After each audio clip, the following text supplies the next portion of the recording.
96 gadus vecā Zinaīdas mamma pērnā gada novembra beigās nonāca Rēzeknes slimnīcā.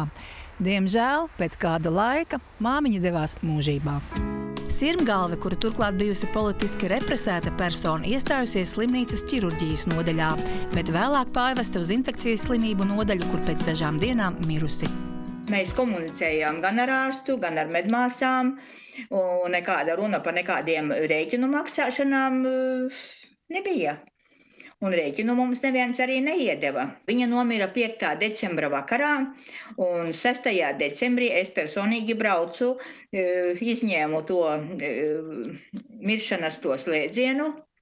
Jā, un tur man arī nekādi rēķini netika iesniegti, ja man kaut kas būtu jāmaksā. Decembra beigās Zinaīda saņēmusi īziņu, kas raisījusi bažas. Sūtītājs Parādu piedziņas kompānija. Es viņu atvēru, paskatījos, tā kā man nekādi parādi nav. Es domāju, ka tas ir kaut kādi krāpnieki, jo esmu dzirdējusi televizorā rāda, ka visādi zvana un raksta cilvēkiem. Un es nelikos, domāju, krāpnieki un viss. 10. janvārī mēs ar māsu braucām pie mammītes, tur, kur viņa dzīvoja, apskatīties, vai mājā tur viss ir no kārtībā. Un pasta kastītē es atradu Pauls konsults vēstuli. Un tad es sapratu, ka tas ir tas pats Pauls konsults, ka tas ir tā īziņa, kas bija adresēta, tā ir domāta man. Izrādījies, ka Rēzeknes slimnīca ir vērsusies pie parādu piedzinējiem, lai nomirušās kundzes radiniekiem tiek piedzīts parāds par pakalpojumiem, ko saņēmusi aizgājēja.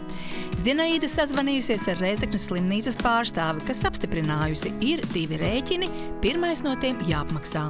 Skaidrojuma, kāpēc rēķini Zinaīdai nav iedoti uzreiz pēc mammas nāves, nav.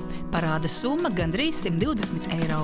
Es saku, cilvēks bija represētais, un tas jau vien norāda, ka nav jāmaksā. Bet viņa saka, acīm redzot, viņa neko nav uzrādījusi, vai kā, un rēķins ir jāsamaksā. Represēto apliecība viņai bija, jo bija pase viņai līdzi bija uz slimnīcu, un tur iekšā pasē bija represēto apliecība. Viņai vienmēr bija līdzi. Tajā pašā dienā, kad raidījums 4. studija sazinājās ar Rēzeknes slimnīcas vadību, Zinaīdas kundze bija saņēmusi zvanu no šīs iestādes grāmatvedības. Jā, šodien man zvanīja no Rēzeknes slimnīcas grāmatvede, atvainojās, ka viņiem tur tehniska kļūme notikusi un ka nekāds rēķins nav jāmaksā, ka viņi ir parādu piedzinējiem arī jau anulējuši to, ka nekas nav jāpiedzen. Pieprasījums parādu atgūšanas pakalpojumu sniedzējiem par slimnīcā mirušu pacientu līdzmaksājumu piedziņu tika nodots darbinieku kļūdas dēļ, bet šobrīd ir atsaukts. Atvainojamies par sagādātajām neērtībām. Attiecībā uz iedzīvotāju grupām, kuras saņemot valsts apmaksātas veselības aprūpes apkalpojumus, ir atbrīvots no pacientu līdzmaksājumu veikšanas, paskaidrojam, ka nav vienotas datu bāzes, kur var pārliecināties par personu statusu. Pacientam pašam ir jāuzrāda dokuments. Konkrētais pacients slimnīcu par savu statusu neinformēja. Jā, tas pateicoties jūsu rīcībai, jo es domāju pretējā gadījumā, lai gan es arī esmu veselības ministrijai aizsūtīju e-pastu, es šodien saņēmu atbildi, ka viņi nosūta manu vēstuli Nacionālās veselības kaut kādam dienestam izskatīšanai. Nacionālajā veselības dienestā ir saņemta Zinaīdas sūdzība, taču kāpēc tāda kļūme slimnīcā radusies, vēl tiek skaidrots. Jebkurā gadījumā, ja pacients saņem valsts apmaksāto veselības aprūpi stacionārā, jeb slimnīcā, gan tajos gadījumos, ja pacients ir atbrīvots no līdzmaksājumiem, gan arī gadījumos, ja nav un vienalga ir līdzmaksājumi veikti, pacienta nāves gadījumā visas izmaksas sadz valsts.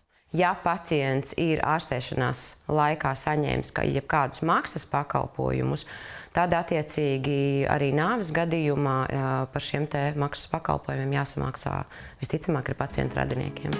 Līdzīgas sūdzības kā Zinaīdas kundzes iesūtītā Nacionālais veselības dienests nesaņem bieži.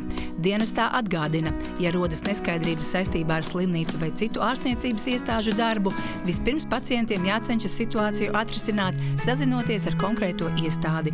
Nākamais solis, ja iebildumi ir pret ārstniecības pakalpojumu kvalitāti, jāziņo veselības inspekcijai. Savukārt, ja neskaidrības skar pakalpojuma apmaksu vai valsts apmaksātu veselības aprūpi, Nacionālajam veselības dienestam. Jana Vītoļņa, Mārtiņš Avots, 4. studija.